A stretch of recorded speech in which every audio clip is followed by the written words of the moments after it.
Well, welcome. What an incredible variety of filmmaking we're having right here.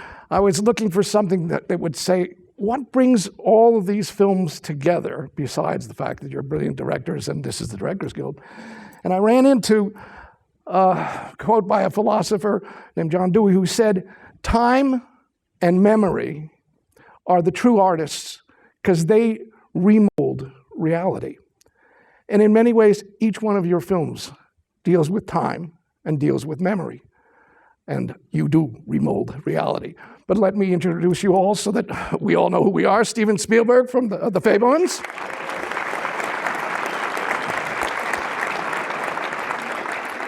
Kwan Daniel Scheinert from Everything, Everywhere, All at Once. Todd Field for Tar.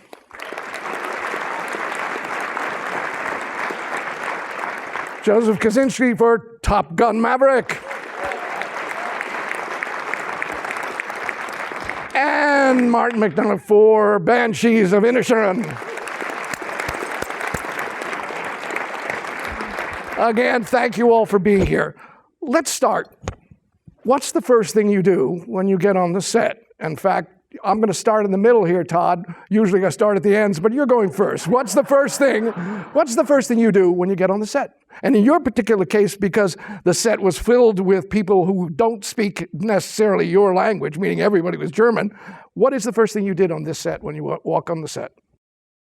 Well, on this set, aside from sort of the orchestra areas of the story, mostly it's a fairly hermetic situation, and mostly it's either this character, Lydia Tarr, played by Cate Blanchett, alone or with one other person. So mostly the day would sort of start with Florian Hofmeister, our cinematographer, would know that we had to light 360 degrees. And the first hour I would tell the crew to go outside, everyone. And I would spend an hour alone, typically with Kate and or Noémie Merlant or Nina Haas or whoever. And if we hadn't had a chance to get on those locations or those sets that were just being built within locations because they weren't ready, we'd spend the first hour rehearsing and then saying, okay, the camera goes there, it's 3 feet high, no tilt, 29 millimeter lens, and then we bring the crew in and say, okay, this is what we're doing. And if we had to adjust any lighting or whatever, that's what we would do. Mainly because the film was sort of built to not give her any safety net, no coverage, you know, very little coverage, unless we had to. So she got used to that very quickly, where I'd say, no, don't stand up, no, because then I'm gonna have to shoot another angle, you know. I wanted her to drive editorial as much as possible. And would you be able to, in terms of just working with your actress, with Kate, would you take a time right before, let's say, even setting where the cameras might be, to work with her alone in order to get you where you wanted to be in the day's work? Well, I mean, you know, we had some of the blessings and curses of what we've all been through work-wise, because we all worked during the pandemic, you know, was sometimes we weren't, you know, in our case, we had to push a year. So Kate and I had 9 months while she was working on other films to sort of, to talk, you know, and for me, rehearsal is not getting up and moving actors around and figuring out the score of physical actions. If the actor is really fine, that's very simple things. You know, those are easy things to figure out. It's really about what is the aim of a scene, you know, and that comes through, for me, I mean, what comes through conversation. So we'd had a lot of talk. We had 2 or 3 weeks of rehearsal at the beginning of the film. So, and we would talk on the way to work, and we would talk after work, and we would text in the middle of the night. So we tried to be as nimble as possible. That was the other idea of having the sets prepared, so that if we, like all of us, you know, you get to scene 62, and you realize on scene 24, we kind of did that scene. What can we do differently? And on the way to work, you're saying, okay, how can we turn that on its head? How can we get something else out of that? You know? Got it. Joe, for you, obviously there are sort of 2 worlds. I know that all of your actors who are the pilots in the film went through a major training, but the worlds when you were sort of, let's say, doing something like the bar scene, when you walk on the set, what's the first thing you do? Because I know with the actors who are doing the airplane work, they were oftentimes spending 2 hours preparing for what they were going to actually do when getting in the plane. But what's your process, the first thing you do when you walk on a set? Well, yeah, we had a lot of different scenes in Top Gun, so it depends on the day. But one of the things I inherited from Tony Scott was, the Top Gun universe, which is the sun's always setting, right? It's always magic hour in Top Gun. So that meant that we were shooting early and we were shooting at the end of the day. So the whole schedule was planned around how do we get shots off in that great morning light before 10 o'clock, and then how do I stall through the middle of the day? And then how do we have great stuff, great light at the end of the day? So we were usually in early, I'd do my shot lists and everything the night before so that there wasn't a lot of figuring it out in the morning, because that was beautiful light we couldn't let go to waste. So we would come in. One of the benefits of working with Tom Cruise is he had an incredible coffee cart on set every single day. So it always started with a great cup of coffee and then shooting as quickly as we could. And how fast would that be? I mean, if your crew's there, would it be within an hour that you were up and running? Yeah, definitely. Yeah, I think we'd try to be shooting 45 minutes after call, especially if you're dealing with exterior light, which is a lot of this film. Yeah. Got it. And who's the first person or people that you speak to when you walk onto the set? Usually the AD, I guess, would be the first person I go to, just to quickly, walk through the set, make sure that kind of everything's where we expect it to be, and just tell him kind of what the first piece of coverage is. Claudio, my DP, make sure we're on the same page. But again, I tried to have it all figured out the night before on a movie like this, because, lighting was everything in order to kind of preserve that Top Gun look. So that's kind of how we structured our days. Got it. Martin, for you, first thing you do when you walk on the set? Well, I think even before that, on the last couple of films, I've kind of driven to the set with the first AD and the DP, and kind of gone over storyboards of the scenes that day with those two guys, Peter Cohen and Ben Davis, and talking through the day and how much time we should spend on each scene and all that kind of stuff.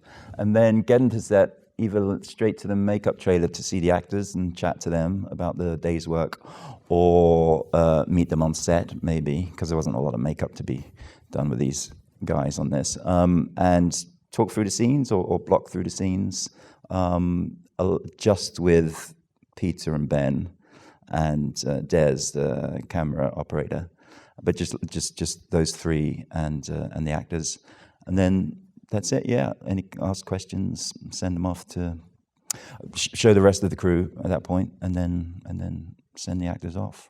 But pretty much every day was like that. Yeah.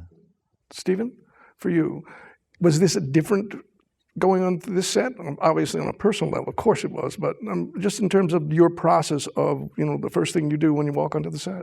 It was a different experience for me, of course, because of the subject matter. But just like Martin, first thing I do is I go see the actors in the makeup trailer, and obviously they've been thinking about it overnight, and they invariably have notes. And I go in with a little, piece of paper and a pad and a pen, and I take a lot of the notes they were thinking about overnight, the ideas, and then in this case, Tony Kushner, who co-wrote the script with me and was on the set every day, I would then take their notes over to Tony, and then Tony will try to talk me out of doing their notes. And that's 20 minutes right there. Then I got to go back to the actors and figure out a compromise. And but I need all this information because then and I had this experience with Tom Cruise also. Tom and I made 2 films together. And Tom and I started something which I've done ever since, and it was Tom's idea. And Tom said, would you meet me on the set before the crew shows up? So I would meet Tom on the set like at about 6:15, 6:20 in the morning, and we would lay out the whole day. And I've never did that before I worked with crews. And so I've sort of done that. I get to the set very, very early while the actors are in makeup, do what I just said I did. Then I go into the set and there's very few people there, and then I can be in the spaces And on the Fabelmans, I didn't have a shot list and I didn't have storyboards.